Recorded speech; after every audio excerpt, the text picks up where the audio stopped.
Bhuj Anjar highway પર રતનાલ ગામે આવેલી રામદેવ હોટેલ પર ગત મોડી રાત્રે અંજાર પોલીસે દરોડો પાડીને 7,59,000ના મૂલ્યનો 250 કિલોથી વધુ પોસડોડા અને તેના પાવડરનો જથ્થો જપ્ત કર્યો છે.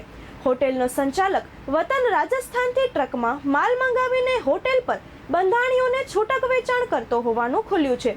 બાતમીના આધારે અંજાર પોલીસ ઇન્સ્પેક્ટર શૈલેન્દ્રસિંહ સિસોદિયા અને તેમની ટીમે રાત્રે હોટેલ પર દરોડો પાડ્યો હતો. હોટેલ બહાર પાર્ક થયેલી ટ્રકની તલાશી લેતા તેમાંથી 11 કોથળામાંથી પોસડોડાનો 196.465 કિલોગ્રામ ક્રીમ રંગનો પાવડર અને 3 કોથળામાંથી 56.680 કિલોગ્રામ પોસડોડાનો જથ્થો મળી આવ્યો હતો. 1 કિલોગ્રામ પોસડોડાની 3,000 રૂપિયાની કિંમત આંકીને પોલીસે કુલ 7,59,000ના મૂલ્યનો 253.145 કિલોગ્રામ જથ્થો સીઝ કરી હોટેલ સંચાલક રામારામ મુલારામ ચૌધરી રહે મૂળ ચહોટન બાડમેરની ધરપકડ કરી છે.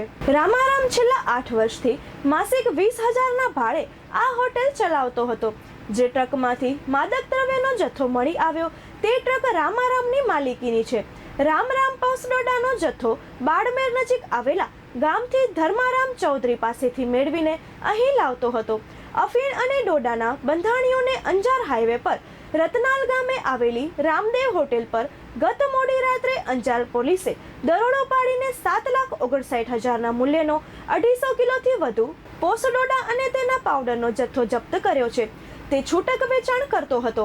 અંજાર પોલીસે NDPSની વિવિધ ધારાઓ તળે બેઉ સામે ગુનો નોંધી તપાસ હાથ ધરી છે.